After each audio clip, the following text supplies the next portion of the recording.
two, 1, 2, 3, 4.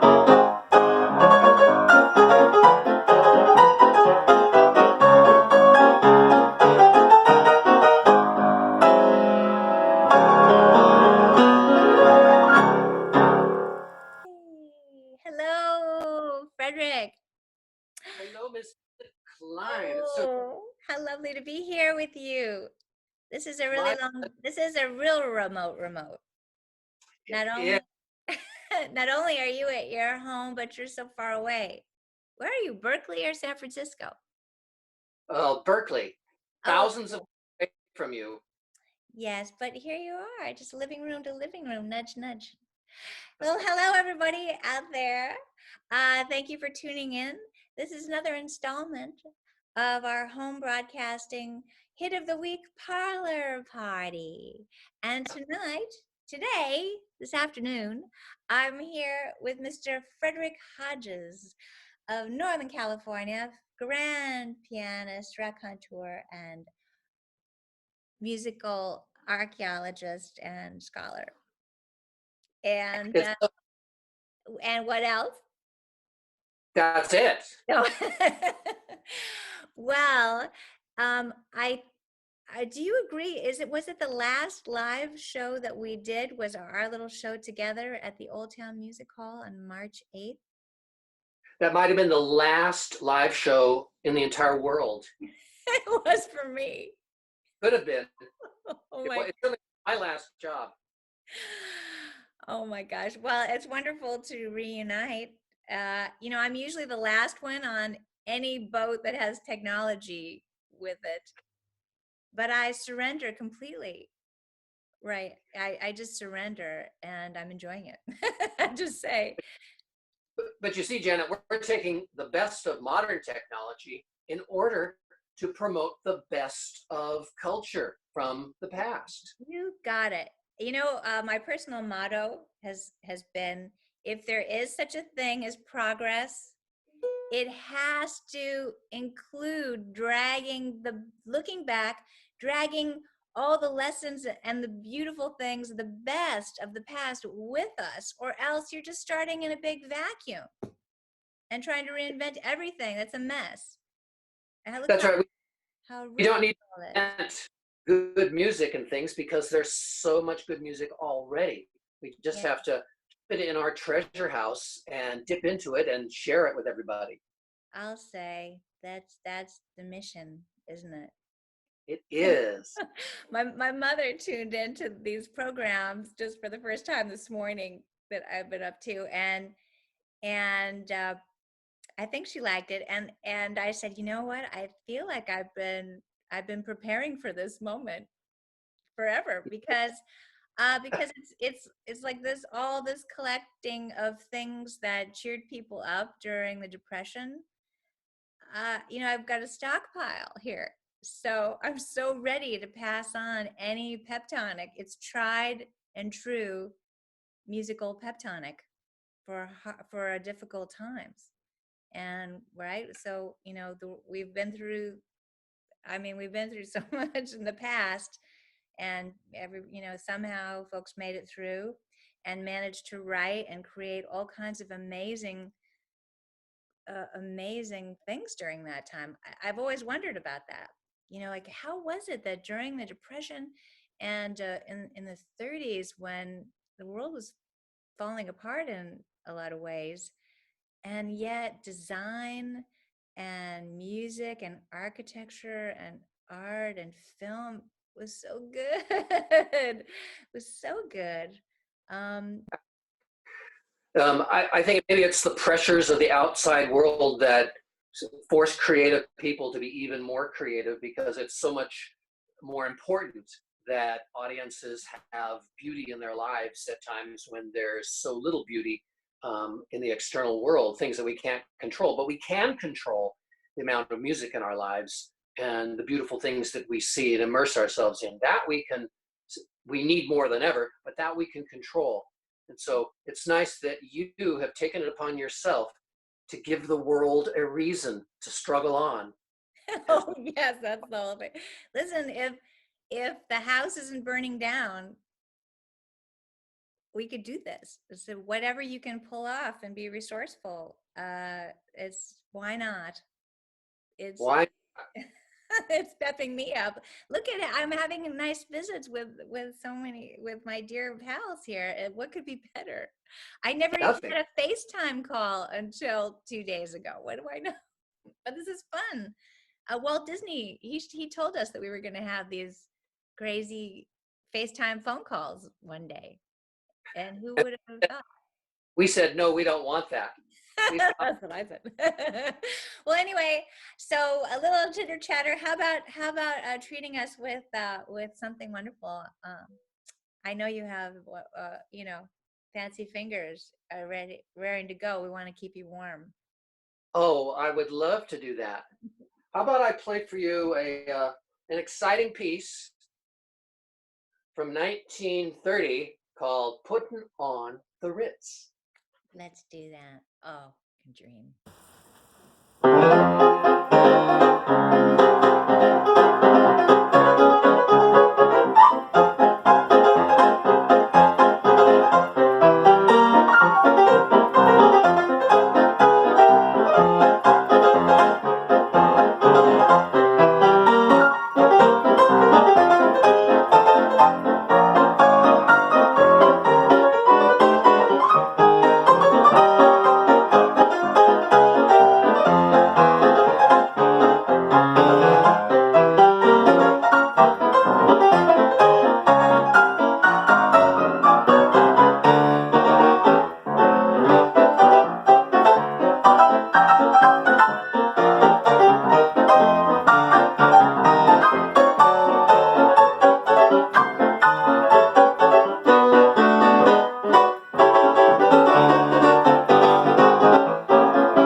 Wow. Yay!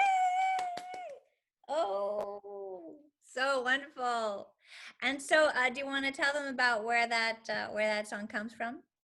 Well, that song was written by Irving Berlin as part of the score for the movie of the same name, "Puttin' on the Ritz," starring Harry Richmond. And Yeah, that Harry song, Richmond. That wait, was a theater production, did you say? no, it was a movie, United Artists movie, and Mhm. it still exists, and it's a lot of fun. What And year? that's 1930. The movie came out. Really? Okay. And so Fred Astaire doing it. When did that happen? Well, interestingly enough, Fred Astaire was not the original performer of that. However, he did record it as a solo vocal arrangement in England in about the same year. But then in the movie Blue Skies in the 40s, he performed the song in a spectacular production number. And everybody remembers with justification that fantastic version. And poor Harry Richmond has been Really? unjustly neglected. But if you watch, I'm sure it's on YouTube, if you watch the scene where he performs it in the movie, it's just spectacular. That's great. I mean, it gives you a whole other perspective in case you missed it, for instance, which Exactly. I definitely did. Now, didn't Fred Astaire record it with a tap dancing solo? Like instead of an instrumental, he did a tap dancing chorus? Oh, I'm sure he did. Yes, he Too good. might have been the very first to do those records where you would hear tap dancing. Yes. Oh, so brilliant. I love it. Wow, that's great. It reminds me of Singing in the Rain, which everybody knows from Gene Kelly and his version. And everyone seems to have overlooked that that song was, from 1929, from the Hollywood Review of 1929, and the big production number with Ukulele Ike performing with the whole chorus of I Tap Dancing Girl. understand, but the nice thing about these songs is that there's no rule that says it can only be done once. Right. You can take the song and do new things with it, make it exciting. Gene Kelly is allowed to create a whole new production number, Fred Astaire, and even Janet Klein is allowed to take I haven't one tried of the that yet. past Take a crack beautiful. at it. Exactly. Those of us who have a lot of nerve. Well, but anyway, it's also very interesting. And in this day of the technology of being able to just, let's say you encounter something that's seems like a popular tune, you can just type it in and follow the trail, follow the thread back in time, because a lot of songs are older than you'd think. And in fact, I had that experience with that song "Willow, Weep for Me," and Yeah, because that was something that just kept on going and going. Like Billie Holiday did an incredible version of it, and then I looked up, and not only was I very impressed that it was written by a woman composer, Anne Ronell, yes, but then I heard that incredible version of Paul Whiteman's orchestra with Irene Taylor, and the verse that nobody does. And I can tell why, because the verse is really strange. And yeah, dance wow, yeah, harmonically. But open up the sheet music, Janet, and look at the first page and look and see who the piece is dedicated to. it says warning. Wait, Go up at the very top right, under the top. 1932, Irving Berlin. No, Oh, dedicated to George Gershwin. yes. What is the story on that? So is that at a time when he was playing, doing fancy things with Paul Whiteman's orchestra, or Anne Ronell just dedicated to him because she was such a great influence for her? Is that right? Well, she was a college student and she was writing for her college paper. I think it was Vassar, it was a girls' school. And she had a lot of guts and she called up George Gershwin and said, I'm from the Vassar Daily News and I'd like to interview you. And he said, sure. Oh, So he went up to his apartment and interviewed him. And she wrote up this really nice article about him. And then later on, she called him up and said, hey, you've really influenced me. I've written a song. Would you take a look at it? oh my gosh. And he not only look at it, but he helped get it published. He called up his friends in the publishing world and he helped this wonderful lady out. Amazing. That's great. You don't happen to know it, do you? And is it, Oh, of course. I mean, you Who do know you, it, but I mean, could you render it asunder? of course. Who do you think you're dealing with here? I know. It's too good to be true. That's the thing.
Thank you so much. You're good. That's one of my favorite songs. It's so beautiful.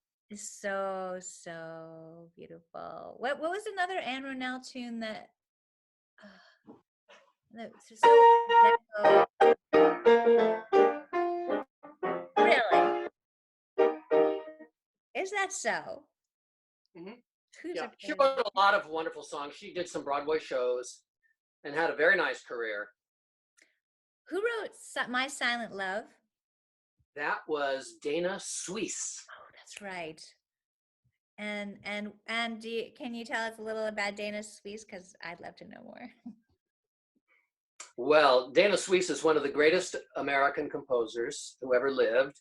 She was billed in her day as the girl Gershwin because she wrote in very much the same manner as Gershwin. I mean, they were all influenced by the same things, and so she wasn't imitating him, but the music of that era had that particular sound, and it's epitomized by the music of Gershwin and wonderful Dana Suisse. She was originally, I guess, from Kansas City, but she made her career in New York and just wrote fabulous music, songs for movies, songs for Broadway shows, and classical music. Wow. Wow. I've always, I think it's interesting reminder because, I think that to work in the movies, to play popular music, to play jazz was not considered respectable by everybody. And so I always had this sense of that era of people coming here from the old country, where you probably got really good classical training and your parents would have been wanting you to be a classical artist to play in a orchestra or something like that, playing highbrow music. Like everybody would have wanted that, but then you end up coming to the US and discovering jazz music, and it would just take people over, and they played it almost like it was illegal, almost like it was the devil's music. This was just trouble and maybe disrespectful to their parents even, but they couldn't help it because it was so grand and infectious. And because I felt like George Gershwin always really was trying to write these great classical things, I think, to get the more respect from certain circles. And at the same time, look at what he was doing. I mean, some of the best music ever. Anyway. Well, Gershwin had feet planted firmly in both worlds, classical and popular. And I don't think he saw much of a difference. He was able to bridge that gap. But when you talk about musicians wanting to play one or the other, there was so much more choice back then and so many more opportunities. In the 20s and 30s, every radio station, whether the small local station or the big national stations, they had their own dance band, their own symphony orchestra. And then imagine going out at night in New York City in, let's say, 1930. Everywhere you went, there would be a dance band playing. Absolutely. Everywhere, and then there were Broadway shows, restaurants, nightclubs. There was so much music, and so the need for musicians was very high, and yet the standard. Live accompaniment for movies still, Yep. and even when it went to sound, with sound scored films, right, they'd have maybe a floor show before because there was that period where they were sort of Yeah. right. Yeah, throughout the 30s, the big theaters like in San Francisco all had their own orchestras that gave a concert before every movie or between every movie. And then on Sundays, they would give a much longer concert, like a 2-hour concert every single week, because the public had an insatiable demand for high quality music, and they got it. Boy, did they ever. And I'll be forever jealous. It's so great. I hope to maybe do some interview shows with some of my friends, like David Plotkin or Brad Kay, who have the radio transcriptions from that era, just so that you get a flavor of how high class the radio was. just Oh yeah. oh my God, it was just at the height of fabulous. Ugh, It's when you listen to those wonderful old radio broadcasts, we're lucky because they've been preserved on 16-inch radio transcription discs. But and you listen to those, and you listen to the arrangements, the singers, the musicians, and it's all top quality. right.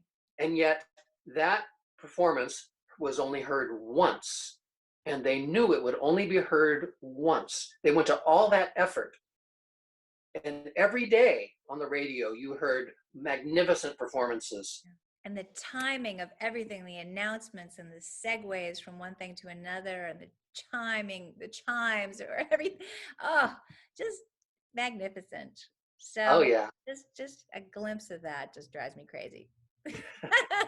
So, well, so just as a reminder to anybody tuning into our little afternoon tete-a-tete, just to remind them that we are doing a remote visitation parlor party, and unfortunately, the technology is such that we can't actually play and sing together at the same time because of this built-in delay issue with this technology. So we just have to sort of make do and do a little trade-off. But it's just fun to do it differently than we would at a live show, and just visit.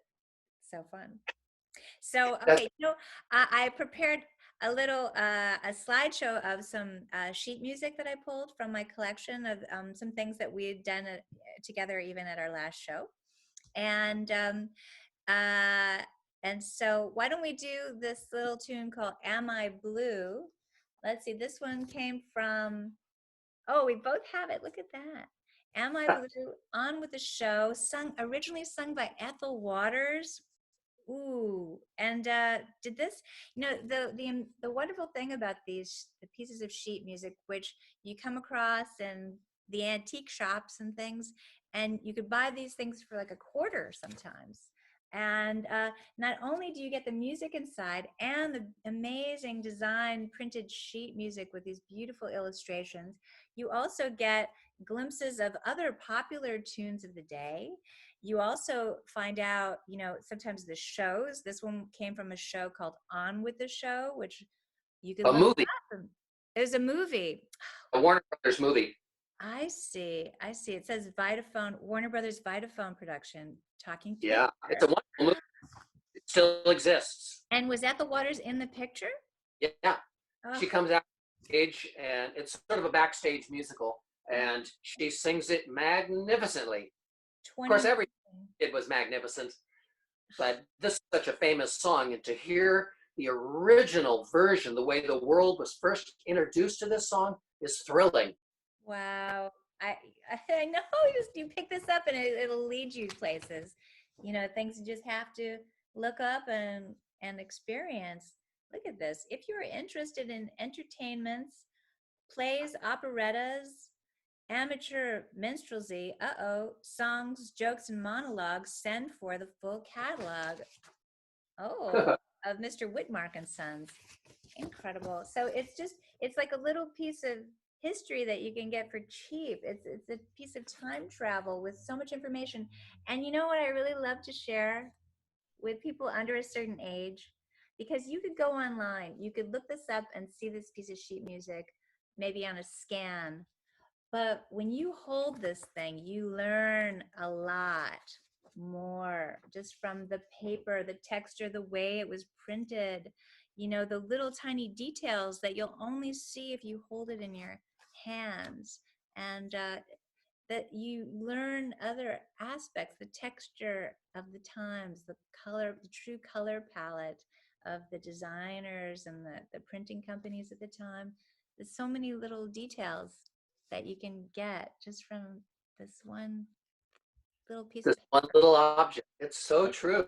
It's just it's and the really, I mean, the miracle to me of one time I had a gig for a ragtime concert, and my accompanist who was supposed to come up got ill, and so Tom Breyer, the great pianist, he volunteered to help me out. And I didn't have any of the music. My musician, my companies had everything. So on the way up to this place, I stopped in every antique shop I could, and I found these sheets. And it was just like it unlocked the whole thing, like a miracle. Here, let's do this. And it comes to life. Amazing. And when I tinkled some of these out in my very simplistic way on the piano, you can just play through the melodies, and the whole time just springs forward out of the page. Well, one thing you have to remember is that a piece of sheet music like this, when it was originally sold and made available to the public, was not purchased as a collector's item. It was not purchased because someone wanted a connection to the past, because it wasn't the past. It was what was new. But this was like the equivalent of, and of course this is not so updated, but this is like the equivalent of buying the latest CD or renting the latest movie, because this connected you to what was then current and alive and fun and exciting. And you got to bring this in your home and recreate the excitement of having seen the movie in your own home. This was a very important piece of home entertainment. Today, all our entertainment is primarily just, funneled to us through the television or the radio or the internet. But back then, this is what gave you the excitement of being in touch with the modern world. Yeah. I love the idea that they used to have song sheet demonstrators in the department stores, or even like a pharmacy or a music shop, so that you could go in and they'd have these displays of all latest sheet music, and a live person there playing and singing for you, that was a job that you could have had. Oh God, it's too good. Well, anyway, so shall we do this little thing called Am I Blue that we've just been jabbering about? And I'll play all by my lonesome, and then hand it off to you. Me. Okay. Yeah. And then when we finish this, I'm gonna go right into our little slideshow of more sheet music. Okay. All right. Here goes. 1929.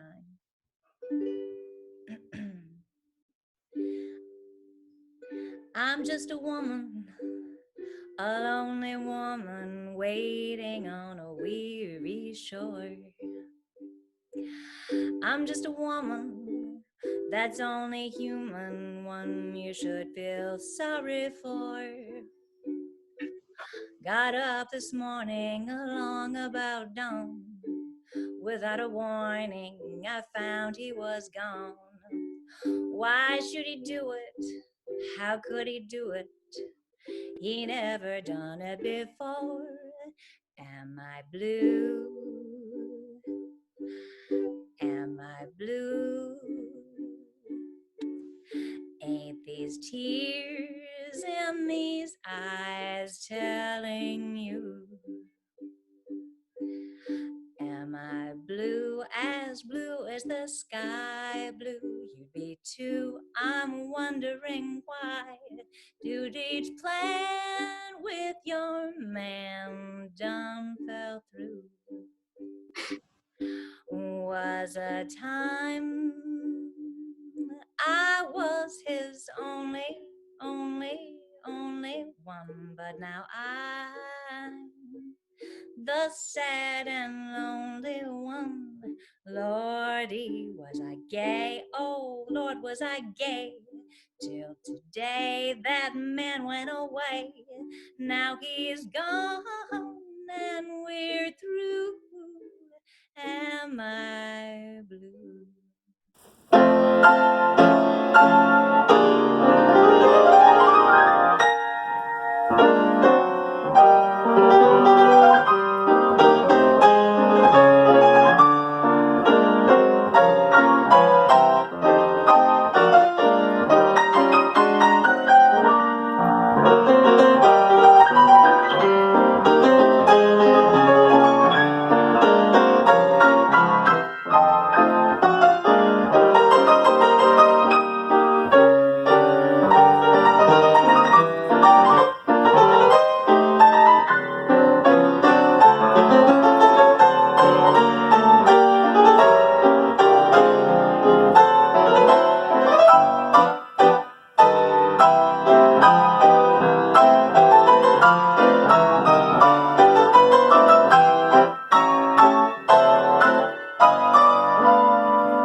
I love it. Thank you so much. You know what came to mind is they used to have Oscar Levant had his own TV show, right? It was a very similar setup to this, just him and his piano, only he had a pile of cigarette butts kind of burning there on the corner of the piano. But wow, I'd That's like, the only difference. Thank you. I would love a television show like that. So this is close. Well, okay, so here we go. I'm going to try to share some slides and we can just chit chat a little bit about it. Sure. Just tell us what you know. Here we go. Here's the song that we just did, on with the Am I Blue, from the movie On with the Show with Ethel That's Waters. right. You can see the imaginative artwork. Fabulous. Everything placed, and yes, Perot clowns and showgirls had to be. And definitely a girl with a come hither look. yes, and look at all of these other songs that are noted that are completely forgotten, right? Lift the juleps to your two lips. Where did that song go? All right, here, let's go. Let's go. do something. Oh yeah, that wonderful song that Helen Kane made a wonderful record of. That's great. Syncopation was the word. Here we go. Well, Morton Downey Sr., correct? Correct. No, and everybody knows Morton Downey Jr. Was that his son or grandson? I wonder. I think it must be the grandson, Right. because Yes. I mean, it's possible that Morton Downey Sr. had a child in the 60s. It's not impossible, but it's more likely. I should have looked this up, but it's more likely that Morton Downey Jr. is actually a junior. Right. So Morton Downey Sr., this fellow here, was known for being an Irish tenor, correct? Yeah, I don't know how many people have heard his records, but he's a magnificent singer. He was a huge sensation in the movies and on Broadway, right. record, radio. Full of heart. Yes. Yes. That's like the Irish and the Jews. They can sing with a tear in their heart, Oh, like nobody. It was good stuff. So let's see. I love this song. Oh, yeah. And notice that this is by Isham Jones, the great band leader who wrote so many hits. It Had to Be You, and Swinging Down the Lane, you name it. And here it says, and I'll See You in My Dreams, which is a song that lives on forever. Oh, yeah. Fabulous. Oh, let's see. And this beautiful artwork. Romantic. Oh, I was very curious about this one. This one it came from a film or a review? So is the review a theatrical review? The Broadway review. And there are a lot of wonderful songs that came out of this show called Three's a Crowd. Body and Soul, the great Johnny Green hit, standard to this day. Yeah. And of course, this beautiful song, Something to Remember You By, is a magnificent piece by Schwartz and Dietz. Wow, wonderful. Yes.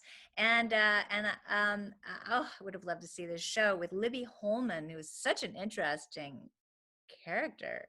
And much more complicated than I ever would have dreamed of. Wow. She sang anyway, she was famous for a song called Moaning Low. But her autobiography is really something.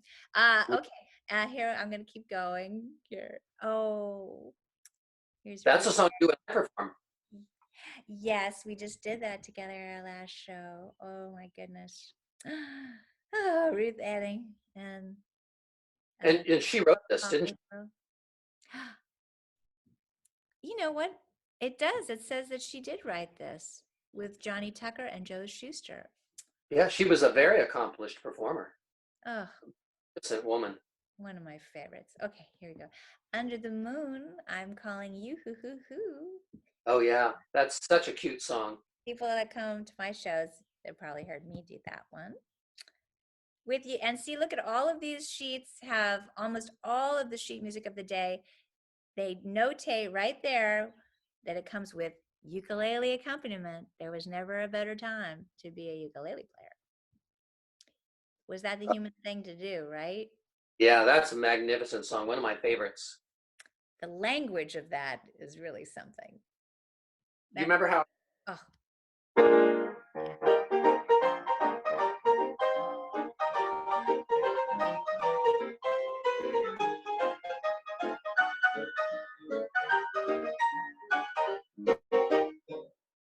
oh, and then these were this is a couple of tunes that we had. Oh, I'd love it if you do that next one. Uh, uh, uh.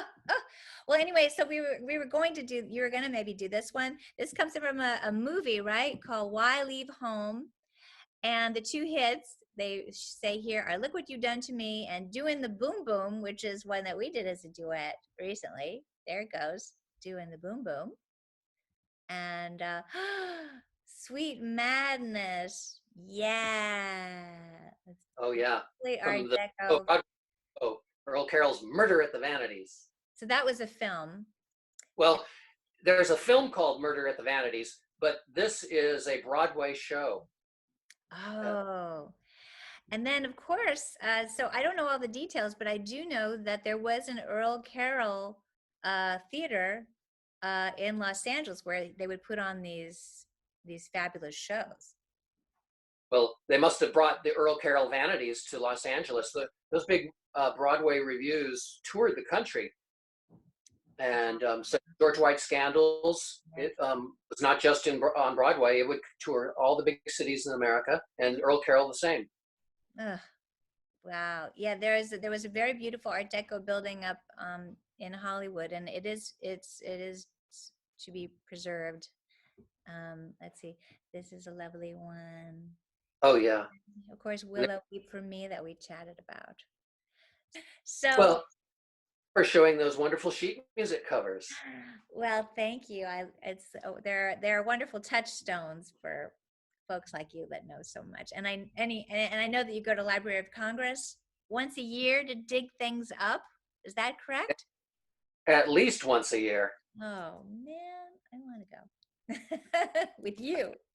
Okay, so well, we've been going on quite a while because we just can't help it. And so how about, why don't you do another one, and then I'll do my little Sweet Madness, and you'll do one more out, and we'll call it a lovely afternoon tea party. Okay. I'd like to perform this song. Love it. From my favorite movie. I'm always talking about that. Oh, I've never seen the sheet music. You haven't, but have you seen the movie? Yes, I talk about it constantly. I tell everybody about it. The big dance numbers are all on YouTube, so people can watch them and see how much fun they are. But this Francis is Williams. Yes, this is a big production number, doing the Uptown Lowdown.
it's like a private concert for me. I'm having a ball. Thank you. All right. Well, so we should probably think about bringing it to a close. I'm gonna do one more little thing called "Sweet Madness." We showed the sheet music, and this song is definitely not really meant to be done all by your lonesome on the ukulele. It's meant for an Art Deco nightclub orchestra to be playing, something, playing it fabulous. You need the full Warner Brothers orchestra to play for you. Oh, well, in the meantime, I'll just tinkle this, and then I think you were going to share a tune. We'll do a little medley. Yeah, we'll do a medley. All right, here goes. This one is from 1933.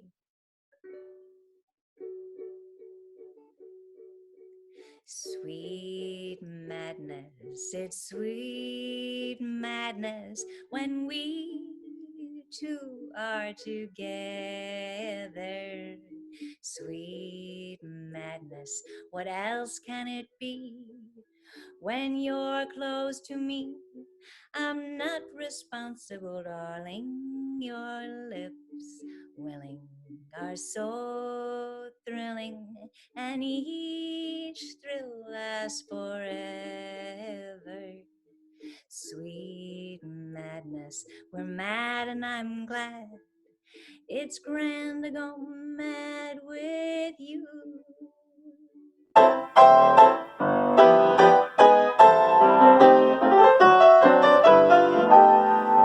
I met you, I fell, not wisely, but well.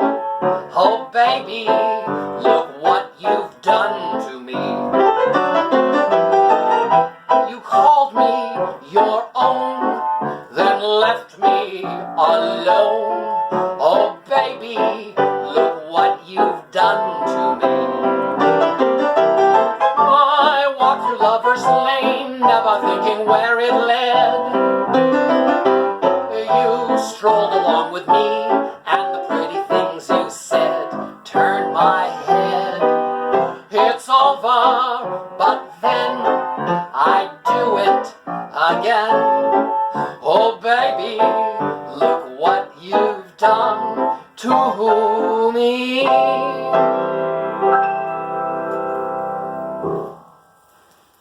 We just might continue think of the sound quality will be so much better when we can actually be in the same room at the same time, and we could actually do things in synchronicity and syncopation. Well, eventually, all I want for Christmas is to be able to be in the same room with another human being, but especially with you. Oh, well, thank you for saying that. And I can't wait for the next time. So until then, let's just keep meeting like this, shall we? All right. So thank you, and thank you everybody for joining us for another installment of our home broadcast programming.